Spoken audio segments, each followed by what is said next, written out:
Welcome to the roller coaster of midlife. I'm your host, Lucy Q. Now, do you ever feel like life is just happening to you rather than unfolding for you? Like you're caught in some sort of whirlwind of other people's expectations and constantly ticking off those societal check boxes, even when your heart is yearning for something different. Well, you're not alone. Karsta Marie once found herself in that very whirlwind. She had a life that was, by most standards, fine. But fine wasn't good enough for her. She felt the pull of her dreams and desires that were begging to be acknowledged. And so, amidst life's unpredictable twists and turns, she redefined her journey from one of mere acceptance to one that is truly epic. An international best-selling author and mental fitness guru, Karsta's voice is a soothing blend of compassionate warmth and that energizing jolt of tough love that wakes us up from complacency. Welcome, Karsta. Thank you so much for having me. That was a beautiful introduction. Well, Wow.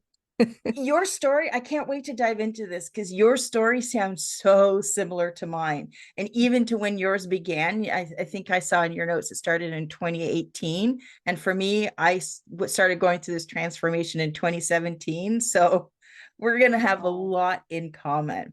Well, I And I think want, my story is, I think my story is more common to people than it they care is. to admit. It is. We're hiding in the shadows because I think there's a lot of fear and shame and judgment that we hold against ourselves. And 100%. that's certainly what I experienced. And I thought I was the only one going through it. And it's only the more you speak about it, the more you realize that other people are feeling it. And that's why I find it so important to speak with people like yourself so that we can unite in community and let everybody know that, hey, you're not alone. Right. Absolutely. Absolutely. And I think we carry a lot of, as females and as women and as moms, we carry a lot of the guilt around, like, I'm responsible for other humans, and so I can't disrupt everything. So as long as everything's fine, I'm just going to sit back and let it be fine. Fine, that F word. The F word. That's why That's I say that. I'm like, that's the other F word. There's two. I have two F words: fine and Yep. fulfillment. Ooh, Those are nice. the two F words that Yep. are sort of creating a lot of narrative around women's lives right now. But I want to go back to that moment, that pivotal time when you suddenly realized that fine just wasn't enough for you, and what your journey sort of looked like and brought you to discovering that epic life. Yeah. So I'm going to actually even backpedal just a teeny bit further for the history behind it. So I had, not like, again, not uncommon. I think my story is not uncommon, but I had a pretty tumultuous childhood. So when I got college age, I was yearning for what I perceived as normal, and enter air quotes, right? I wanted that traditional sort of picket fence. And so at the ripe old age of 22, um, graduated from college with a stable career in education and got married to my college sweetheart, and we built that picket fence life, right? We got the minivan, and I hated the minivan, but I loved the minivan and the dog and the kids and all the things. Um and everything was, like you're saying, everything was fine until it wasn't, right? And then it kind of crumbled. um that ended quite a number of years ago. I spent a lot of years as a single mom just kind of in survival mode. Got into another relationship, and then when that ended in 2018, that was when, and I didn't even realize, I don't know that that second relationship was necessarily the thing that caused the crumble. I think it just happened to be that pivotal moment for me, that when that relationship ended, I burned it all to the ground. And I don't even know that it was a conscious choice to. It was just more like, well, clearly whatever I've been doing till this point is not working.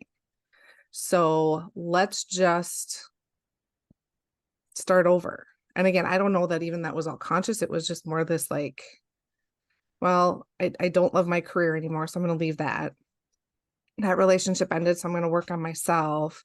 I had been working out and taking care of myself physically for a few years and was in wonderful shape, and thought, well, that obviously didn't make me happy, so we'll quit doing that. Like, I dyed my hair dark brown. I did all these things. I went into this anti-me phase, and I'm sure my family thought I was having some sort of midlife crisis. I don't know, but it, in my brain, I needed to dismantle everything that I had been in order to find who I was. And it was really hard.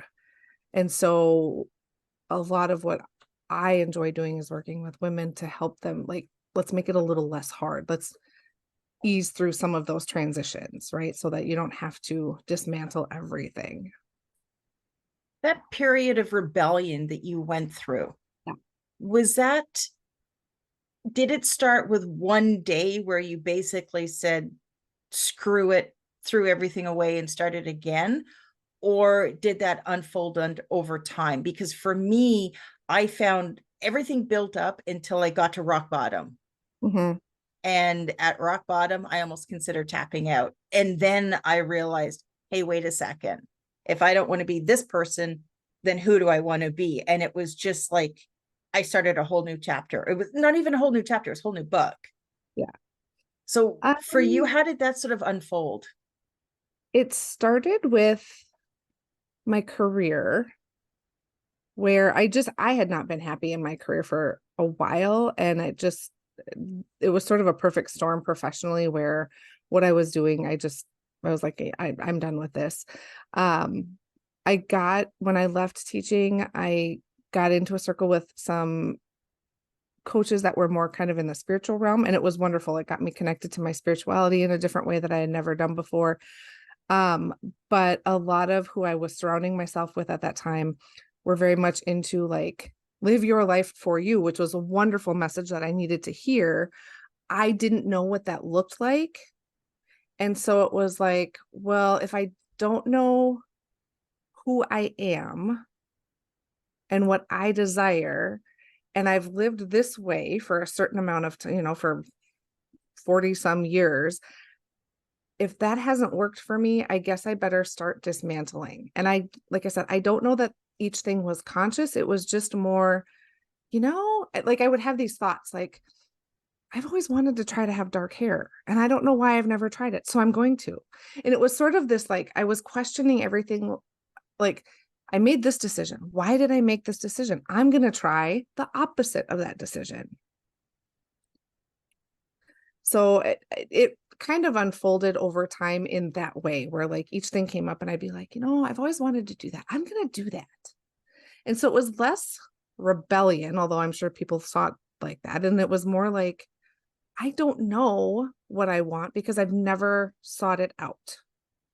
I've never investigated. I've never gone introspective about it. I've just always been in this survival, people pleaser, all the words that all the women use.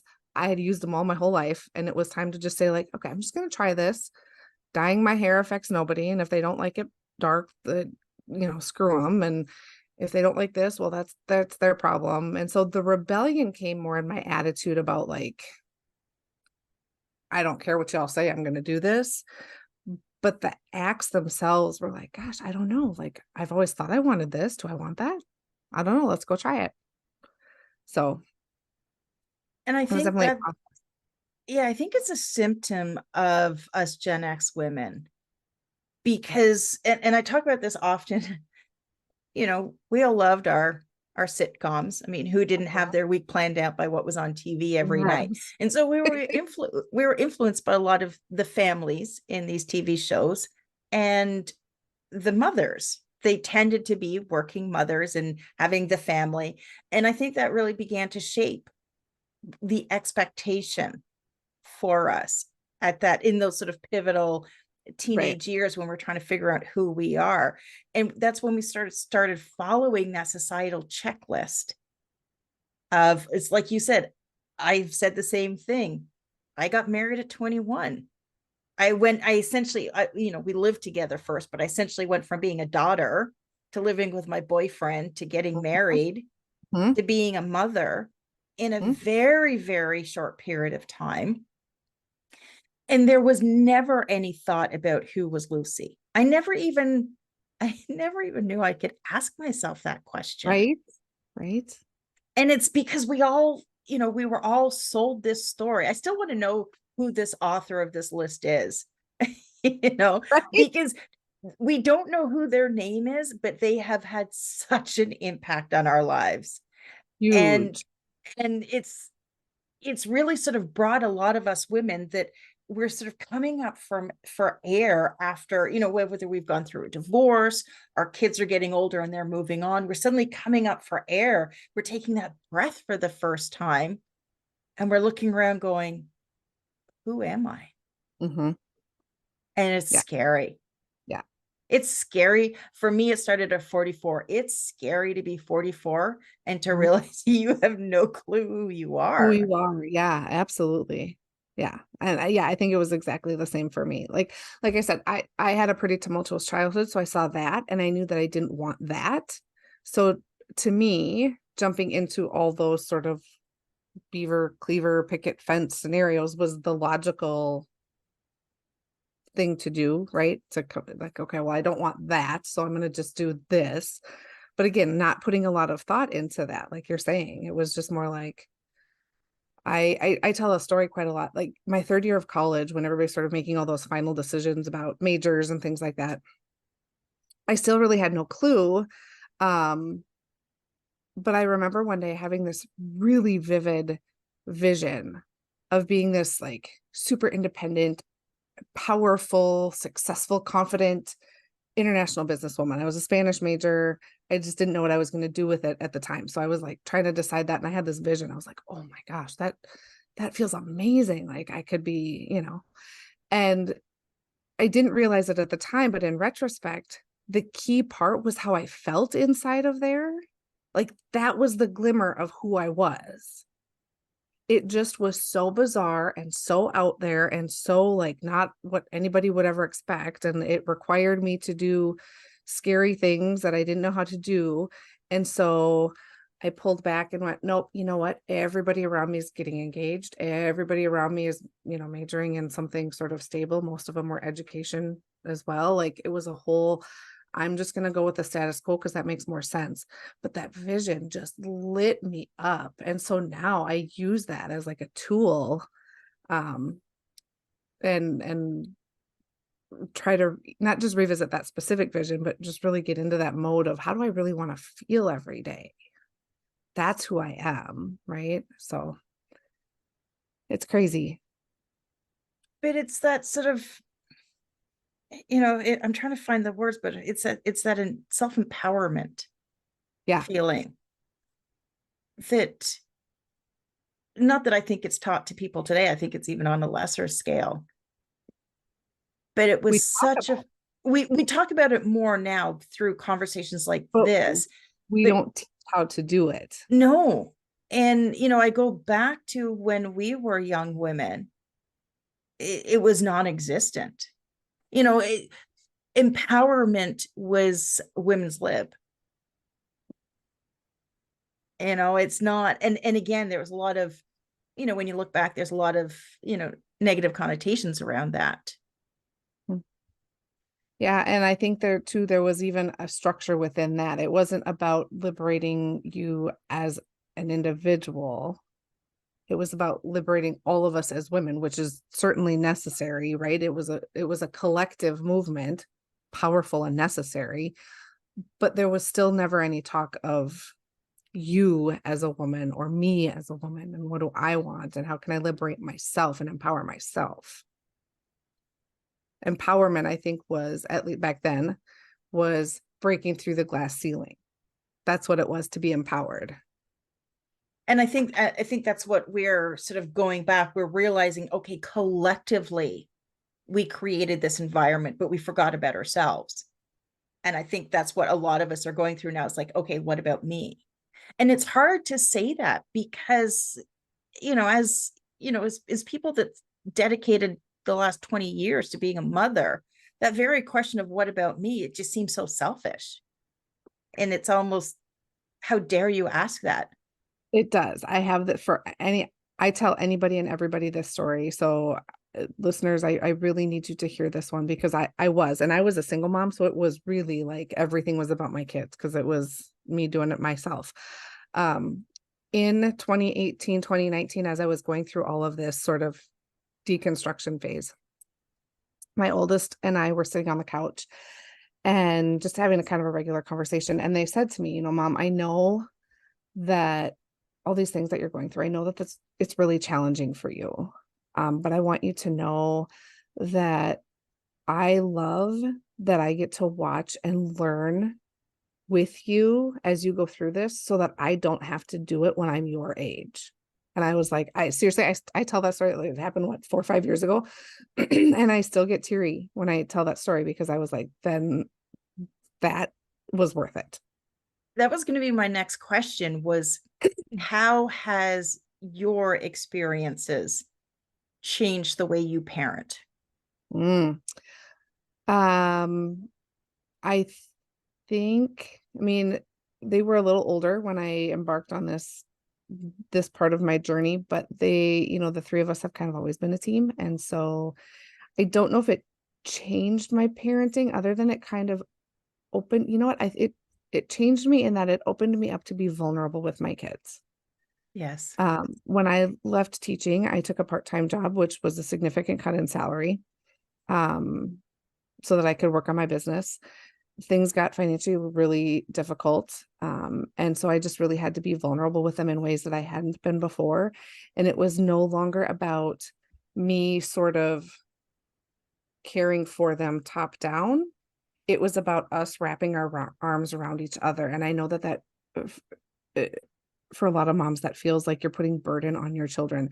I feel like there's a really fine line between burdening your kids with the responsibility and bringing them along with you on the journey. I don't know if that makes sense, but like to me, there's Perfect. a Yeah. distinction And between them. it's exactly, what I've experienced. We have two sons, and it's been the same thing. It's funny enough, use the word team. You've always been a team. That's what I say to our kids now. They're now 21 and 24. One of Okay. them lives with us. One of them's got his own place with his girlfriend. And I still say we're a team. Mm-hmm. You know, you may need more now from me. There's going to come a day where I'm going to need from you. Mm-hmm. And it's all just part of the sort of collective sharing, and you're there to pick somebody up when they're down, and it's that give and take. Yeah. And for me, what I found was, as I started, as the veil started to drop on the societal checklist that we were all sold, is we sort of more, our family's always been more artistically based. My husband's um creative director and advertising. One son is a gifted artist and illustrator, filmmaker. The other one's photographer. So we've always been sort of more creative in what we do. But we basically told them, hey, look, your 20s, it's about throwing as much shit at the wall as you can and seeing what sticks. Uh-huh. Whereas I look back, I got married at 21. Mm-hmm. My guy that's 24 and living with his girlfriend, I'm like, take your time, there's no rush. Right. Yeah. It's funny. Yeah. Cause mine are 19 and almost 22. And I have so many friends that I watched send their kids off to a traditional 4-year college this past weekend. And I told my kids for years, like, if that's the path you want to do, we will figure it out. But neither of them is doing that. And it's interesting to push back on society and have certain people say like, oh, well, that's fine for your kids, and there's sort of that tone of, Yeah. right. And I'm like, no, I'm with you. Like, yeah, throw it all at the wall, see what comes out and discover. And I told somebody once, I said, I don't need my children to pay hundreds of thousands of dollars to figure out what they want to do with their life, because that's really what college is for. Yeah. How about you spend your 20s figuring out what you want to do, then spend the money to do it, if right? if you Like, need the training to go if with you it. need, exactly, right? So I hear you on that 100%. It's, I think the part that's hard, again, and I said this before, but it's that piece of being vulnerable with them. And I have to tell you, I think for a lot of us that were doing the checklist that you talk about, there was, I don't know, maybe not for everybody, but for me, there was this level of, I had never been that vulnerable with anybody because of how Yeah. I was brought up, because of all the circumstances. And so to feel the genuine unconditional love from your children in those moments as you're going through that transition was one of the most powerful things. And And a so gift. it was a huge gift. Huge gift. Oh my gosh. Like we were close before, but man, they're my everything now. And I understand they're growing and they probably need it, but like I don't know. It No, was I a get it. I totally get it. huge gift to be that vulnerable with them and to say, listen, your mom is flawed, your mom's struggling, and I need your help. So it was a Yeah. huge gift. And for them as well, as you sort of expressed in your story earlier, I think they're so. getting to see a side of life that Mhm. most won't see. Right. Right. Like, and I think, my oldest has said that, like, I saw from you that I don't have to do it all a certain way. I saw from you that I don't have to be perfect all the time. I saw from you that it's okay to not know. And I was like, good, then I did my job. Yeah. Yeah. So yeah. When it comes to, whether you're parenting or working with your coaching clients, there's always that fine balance between, being nurturing and Mhm. giving somebody a swift kick in the ass when they need it. Because Yeah. I find that with my kids is like you're empathetic and you're carrying on. And then you Huh? kind of reach a point and you're like, okay, you're going to have to suck this up. You're going to have to find out. You're just going to have to throw Right. yourself in there. Yeah. Um, I think for me, one of my strengths is whether I'm working with a client or with my kids, once I know somebody, really um, honing in on kind of their communication style in terms of like, okay, how do I need to frame this so that you're getting the kick in the ass without me actually giving you a kick in the ass? And so it's a strength of mine that I just, because I know, and this too, like to give one of my children a kick in the ass is far different than the other one, right? Oh, Like, yeah. right. And so it's just been this kind of dance of learning that. And I, I don't know, like, I know I can do that with my clients. I can do it with other family members and be like, listen, here it is. But for me, it's just how I communicate it and be like, okay, you're fine, but now what are we going to do to fix this? Right. Like, that's kind of my general MO. Okay, everything is fine. Let's calm down. Okay, now what's the next step? Yeah. Mine is okay. Where are you trying to get to? What's the next best step? Oh, I That's love it. that. Yep. Stop look because I go through this with my youngest sometimes. He's trying to figure out life. I'm like, Yeah. well, what are you trying to figure out? Because I know I can't even figure out all of life right now. All Right. I know is I know what's in front of me, and that's it. Yeah. And Yep. it's like, no, you know where you're going. You have to trust you're going to get there. And all you can do is figure out what the next best step is. Yep. And then when you're at that point, then you're going to figure out the next one. Right. And then you're going to be able to look back and go, holy shit, look at how far I've come. Yeah. Absolutely. Yeah, that's really all it is. That's exactly all it is. I always say it's if you have kind of that bigger, just you don't have to have all the answers for the how, but if you have if you create a vision, um, that's sort of like you can't ask your phone, and I have to say phone because I've caught myself if I actually say the words, then the phone moves. But if you say like, hey GPS, I need directions away from where I'm at, your phone can't do that. You Right. have to have just give it a vision and then let it give you the steps as you go.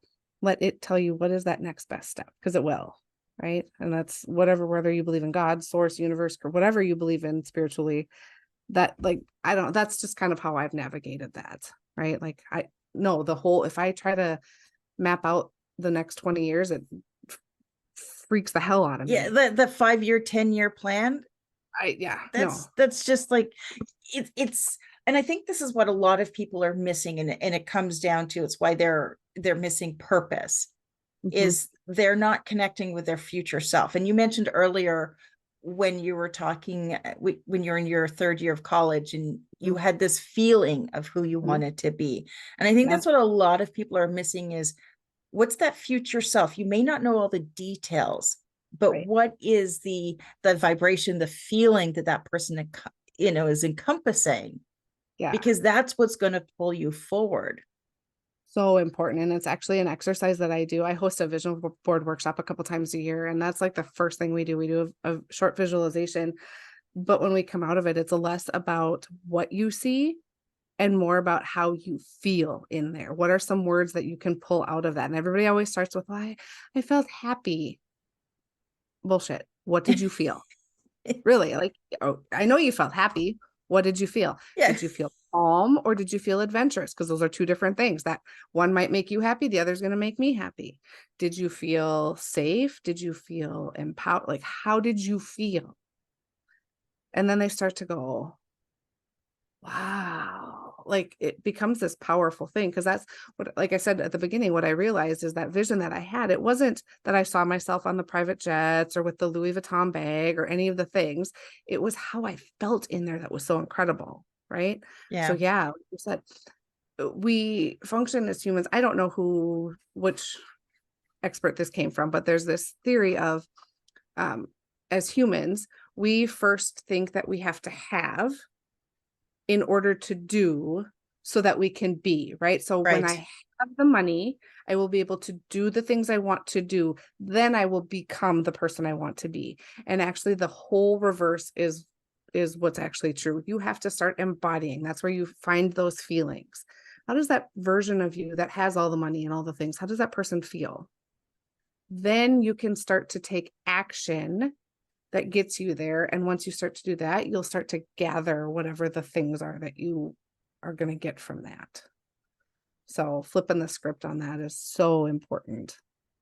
Yeah. And it goes, the saying came out of the 80s is fake it till you make it.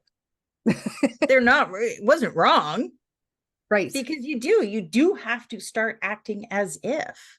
I Right. didn't pull myself out of a horrible, depressed pit of shit Mhm. by staying in that barrel of shit. I Right. had to think of that future person. That's the very thing that pulled me up and is keeps pulling me forward, is that future person. Exactly. Yeah. Right. You could feel who she was and you could tell how she acted and you acted accordingly to that. Yeah. Yeah, And exactly. I've noticed as of late there are several books coming out about your future self. They're very Mhm. mechanical, written in the masculine energy type of way of doing things. But you're Not starting fun. to see it. You're starting to see the concept being put out there, which is At good, because least we're having obviously, the conversation. we're not off track here Yeah. in Yeah. what we're talking. I will say this. I feel like there is definitely a balance of knowing who your future self is, moving in the direction of that energy while simultaneously healing that inner child. We hear so much about the inner child, but so many of those wounds are what are keeping you from taking the action, right? When you find yourself at that roadblock of, you know, being scared as hell about like, okay, I've got to take this next step. I know what the next step is, right? That next best step. It scares me. And it probably scares you because of one of those wounds. And so it's like this simultaneous dance of, okay, here's the next best step. Here's what I need to do to become confident to overcome that or to overcome whatever block, because something blocked you from overcoming that before. So making sure that you're healing that along the way. So Oh, definitely. I mean, sort of, I think it's an ongoing dance between your healing your inner child and your, connecting with your future self, yeah. all in how it relates to your present self. It's this big dance that goes on, and it doesn't make a difference. And this is a misconception that a lot of people think. It doesn't make a difference how far in life you progress or how many levels you achieve. You will always bump up against a limiting belief or a wound, something from your inner child, and you're going to have to sort of work that process again. And that's why I say it's a dance. All of these, your future self, your past self, and your current self are always playing together, and you're always having to work with all three of them in order to progress. If you're ignoring one of the three, the wheels are going to fall off the wagon for Mhm. sure. And that's why I talk a lot about too. nurturing that relationship of trust with yourself, to Mm, trust that you know what's best for you. Because yeah. like I didn't trust that vision that I had back in college. I didn't trust that. And so along the way, when I'm healing those wounds, or doing, the purpose for me is to continue to grow that trust within myself and be trustworthy of myself, to know that, okay, I know that this is the next best step, and I need to just trust that. And then I need to trust that I'm going to do what I need to do so it's like all three of those components of myself are working as in harmony to create this relationship with myself, just like you would with any other partner, right? You have so many pieces when you're in a partnership that have to come together. Those three pieces have to come together so I can have a relationship with myself. And it's, call it self-care if you want. I hate the term self-care because I we It's we it's been oversimplify it overused.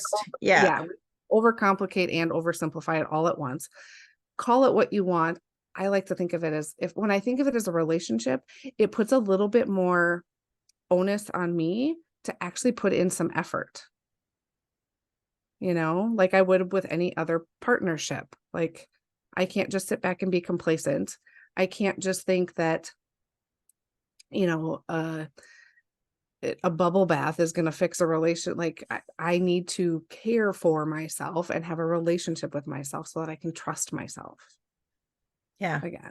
So, Yeah, definitely. And it's all these sort of moving parts that you have to work through continuously. It doesn't I don't think it stops until you get to the other side. you'll never arrive. You'll never Just, arrive.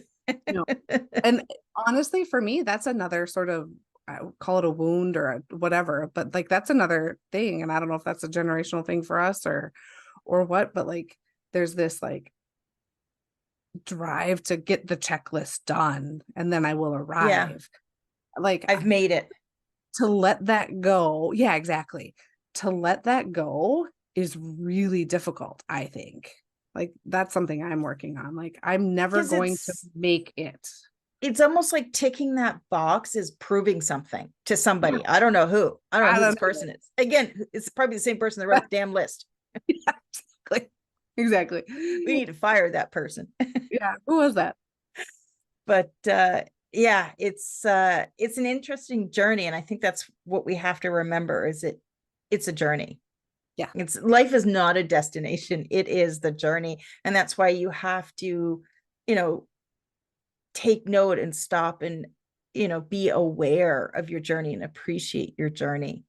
Right. If you truly are someone who needs, like, one of the ways I ease my need to arrive is to say, okay, my destination is my joy and my peace. Mm. And Oh, I so like if, that. you know what I mean? Like if I need to have a destination, that's my destination. And so then if I can wake up today and say, okay, what do I need to do to feel all the things I want to feel that bring me joy and peace? Okay, then it's a successful day. Like that's it. Then I've accomplished everything. Checklist, no checklist, to-do list, whatever. My destination is always my joy, my happiness, and my kids to a degree, right? Because their happiness brings me happiness, but Yeah, also like, but there's that balance too of like, I don't want to lose myself in their happiness, right? Mine comes first. We're a team. You can come along with me. I love it. Now, Karsta, you have a special little gift for our listeners, don't you? I do. So as we were talking, a lot of this can be really overwhelming and a lot of it can be really scary. And, like Lucy and I were saying, like for me, I burned it all down and that was really challenging. And so for your listeners, I have kind of my 5 quick tips. I've sort of summarized all the things that you can do to kind of start moving in the direction of whatever your joy and your peace is, with as little disruption as possible to your current, whatever your current situation or circumstances are. Because I know that prevents a lot of people from starting on the journey, is that fear of, well, once I take that step towards me, I don't want to upset the entire apple cart of my life. And so I took all the things I did and said, okay, don't do these. And and summarized it for you into some 5 simple steps just to get started Take those without first that steps. major disruption. Yeah. Oh, I love it. That's perfect. Perfect. And as we wrap up, do you have any final words of wisdom for our listeners? Yeah, I think just take those first steps, whatever they are, and really, I think the biggest thing I tell a lot of people is just tapping into those feelings. And again, not just happy. Like that's just such a vanilla generic word. How do you want to feel? And if it freaks you out to how do I want to feel in my life, if that feels too big, how do you want to feel today? How do you want to be in the world just today? And just start stacking that up every day. Okay, now how do I want to feel today? And how do I want to feel today? And celebrate every single one of those days when you do that. Beautiful. Beautiful. I love that. My goal for the roller coaster of midlife is Mhm. to empower women just like you to thrive in this amazing chapter of our lives. So go on, embrace the adventure, and start rocking midlife like the badass that you are. If you enjoyed this episode, subscribe, leave a review, and share it with your friends because our greatest power is in our community. And don't forget to visit my website, therollercoasterpodcast.com, and click on Start Here. This is where you'll find a free audio course, 30 steps to go from hot mess to badass and start rocking midlife. I'd like to thank you, all of my listeners, for choosing to join us. And Karsta, thank you so much for sharing your wisdom today. Well, thank you so much for having me. It was a pleasure. Until next time, keep riding the roller coaster and embracing the adventure of midlife.